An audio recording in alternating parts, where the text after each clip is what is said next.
नमस्कार, मैं हूं आपके साथ अंजलि सिंह। आप देख रहे हैं INS न्यूज प्लस। खबरों की शुरुआत करने से पहले एक नजर डालते हैं हेडलाइंस पर। पीएम मोदी ने जून में ही दे दिया दिवाली का गिफ्ट। पीएम ने नवंबर तक बढ़ाई प्रधानमंत्री गरीब कल्याण अन्न योजना। 80 करोड़ परिवारों को मिलेगा इस योजना का फायदा। राहुल ने Modi versus Manmohan graph share कर सरकार पर साधा निशाना। राहुल ने कहा, आंकड़े झूठ नहीं बोलते। लॉकडाउन के बाद फिर भूल गए सोशल डिस्टेंसिंग। बिना मास्क के ही शॉपिंग कर रहे हैं लोग। 2 गज दूरी का जरा सा भी नहीं है ख्याल। पीएम मोदी ने कोरोना संकट के दौरान आज छठी बार देश को संबोधित किया। इस दौरान पीएम मोदी ने देश के 80 करोड़ जनता को एक सौगात दी है। देखिए ये पूरी रिपोर्ट। पीएम मोदी ने जून में ही दिवाली का गिफ्ट दे दिया है। प्रधानमंत्री नरेंद्र मोदी ने मंगलवार को 4 बजे राष्ट्र के नाम संदेश दिया। 17 मिनट के इस भाषण में पीएम मोदी ने गरीब परिवारों के लिए अहम ऐलान किया। उन्होंने कहा कि गरीब कल्याण अन्न योजना दीपावली और छठ तक यानी नवंबर के आखिर तक जारी रहेगी। ये फैसला लिया गया है कि प्रधानमंत्री गरीब कल्याण अन्न योजना का विस्तार अब दिवाली और छठ पूजा तक यानी नवंबर महीने के आखिर तक कर दिया जाएगा।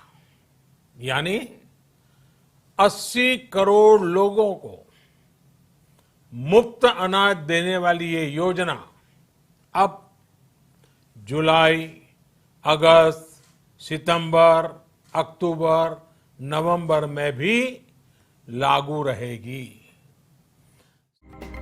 वहीं प्रधानमंत्री नरेंद्र मोदी के इस ऐलान के बाद बीजेपी के राष्ट्रीय प्रवक्ता शहनवाज हुसैन ने क्या कुछ कहा, आपको सुनाते हैं। उसको नवंबर तक बढ़ा दिया है।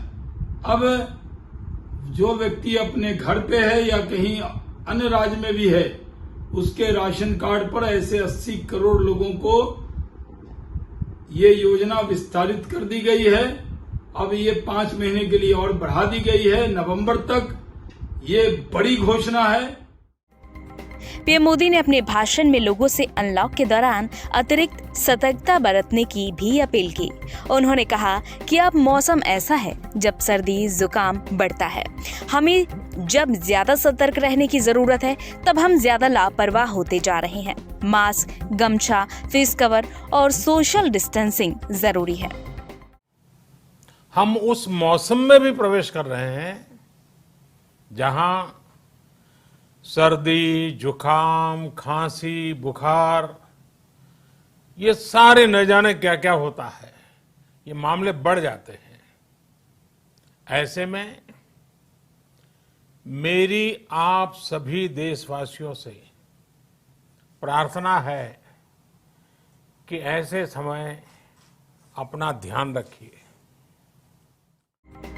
आपको बता दें कि कोरोना संकट के दौरान पीएम मोदी का देश के नाम ये 6वां संबोधन था। इससे पहले 12 मई को हुए 5वें संबोधन में पीएम मोदी ने 20 लाख करोड़ के आर्थिक पैकेज का ऐलान किया था और साथ ही लॉकडाउन 4 का भी ऐलान किया था। तो वहीं अपने 6वें संबोधन में पीएम मोदी ने कहा कि हम अनलॉक 2 की ओर बढ़ चले हैं। उधर राहुल गांधी लगातार पीएम मोदी पर हमलावर हैं। आज राहुल गांधी ने मनमोहन वर्सेस पीएम मोदी का ग्राफ शेयर कर कहा है कि जिस तरह से पीएम मोदी ने चीन से सामान खरीदा है, उसको देखते हुए मनमोहन ने कहीं कम चीन से सामान खरीदा था।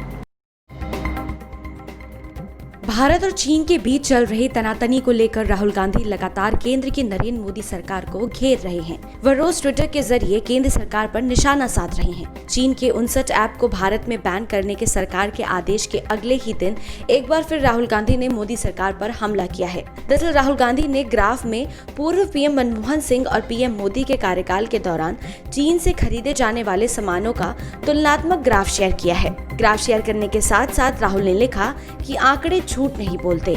बीजेपी कहती है मेक इन इंडिया और बीजेपी करती है चीन से खरीदो। गलवान घाटी में चीन के नापाक करतूतों के बाद से देश भर में रोष का माहौल है। लोग भी चीन के खिलाफ सड़कों पर उतर आए हैं और भारत में बन रहे चीनी सामानों का जमकर बहिष्कार कर रहे हैं। वहीं विपक्षी दल भी सरकार को घेरने का कोई मौका नहीं छोड़ रहे हैं। टिड्डी दल का आक्रमण लगातार पूरे देश भर में देखने को मिल रहा है। अब बिहार भी इसकी जद में आ चुका है। 20 जिलों को अलर्ट पर रखा गया है और साथ ही सरकार का दावा है कि इन टिड्डियों को मारने का काम चल रहा है।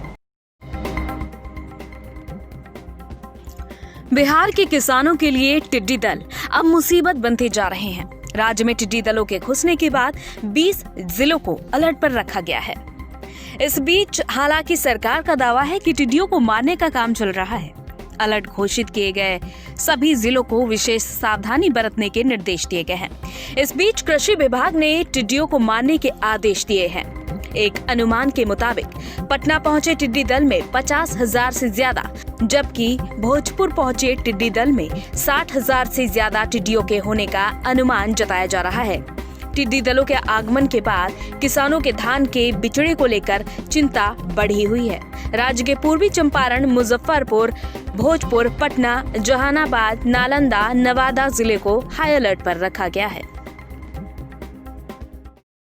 कोरोना महामारी के दौरान ट्रेनें तो पटरी पर आ गई 1 जून से, लेकिन कुलियों की आजीविका अभी भी बेपटरी नजर आ रही है। जहां पूरे देश में रोजगार की कमर तोड़कर रख दी इस कोरोना महामारी ने, तो वहीं कुलियों का भी बुरा हाल हो चुका है। ये हमारी रिपोर्ट देखें। कोरोना के इस काल में 1 जून से यात्री ट्रेनें पटरी पर जरूर आ गई हैं, लेकिन कुलियों की आजीविका अभी भी बेपटरी ही है। कोरोना महामारी ने आम लोगों के साथ साथ कुलियों की भी कमर तोड़ रखी है।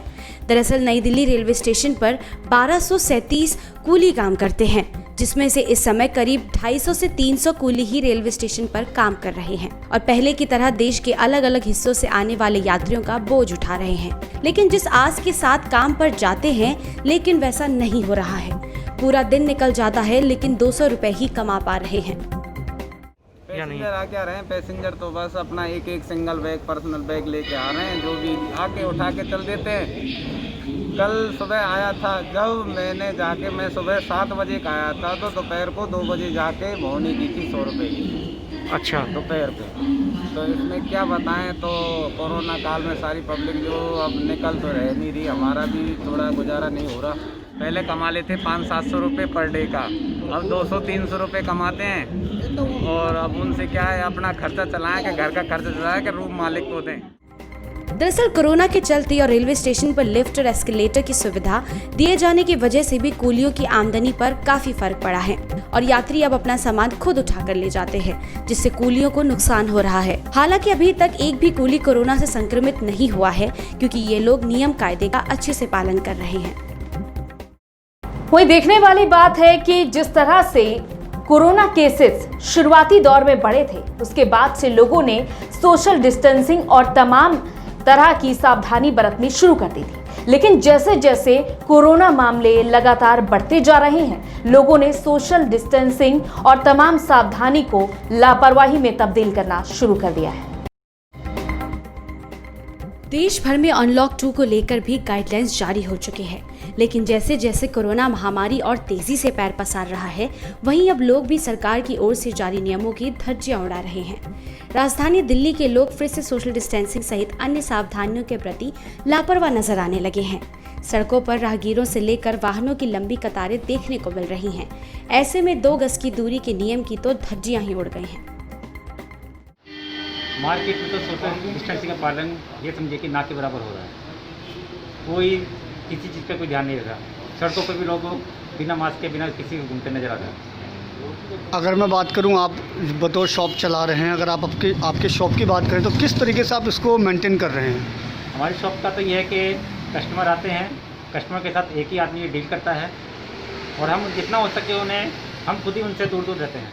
ये तो लापरवाही है खैर, और आप इस चीज़ को समझते भी हो, देख भी रहे हो, दिन प्रतिदिन जो ना कोरोना के दिल्ली में बहुत ज़्यादा दिन प्रतिदिन केस बढ़ते जा रहे हैं, और यदि ये लापरवाही जनता की ना होती तो शायद इस तरह से इतने केस ना बढ़ते। नियमों का असर भी बाजारों में नहीं दिख रहा है। लोग अपनी दुकानें खोलकर कारोबार संचालित कर रहे हैं। बाजार में लोगों की भीड़ नजर आ रही है। कुछ लोग मास्क लगाए सामान ले रहे हैं, तो कुछ बिना मास्क के ही घूम रहे हैं और ना ही सुरक्षित दूरी का पालन कर रहे हैं। बाजार खुलते जा रहे हैं, क्या लगता है लोग सोशल डिस्टेंसिंग को फॉलो कर रहे हैं? सर ऐसे ही है, फॉलो करने वाले कर भी रहे हैं, नहीं करने वाले नहीं भी कर रहे हैं। उसमें कोई ऐसी वाली बात नहीं है। हमारी शॉप पे जो भी आता है, हमारा उद्देश्य यही रहता है कि भाई सैनिटाइज करो, दूरी बना करके रखो। इसी प्रकार से अपने शॉप पे कोई ऐसी दिक्कत नहीं है। धीरे धीरे सब सामान्य होता जा रहा है, लेकिन लोग जरूरी नियमों को भूलते जा रहे हैं। सब्जी मंडी में भी लोग नियम को फॉलो करते नजर नहीं आ रहे हैं और दुकानदार भी 2 गज की दूरी के लिए कोई बंदोबस्त नहीं रख रहे। वहीं रिक्शा में भी सोशल डिस्टेंसिंग की धज्जियां उड़ाते हुए सवारी सफर कर रही है।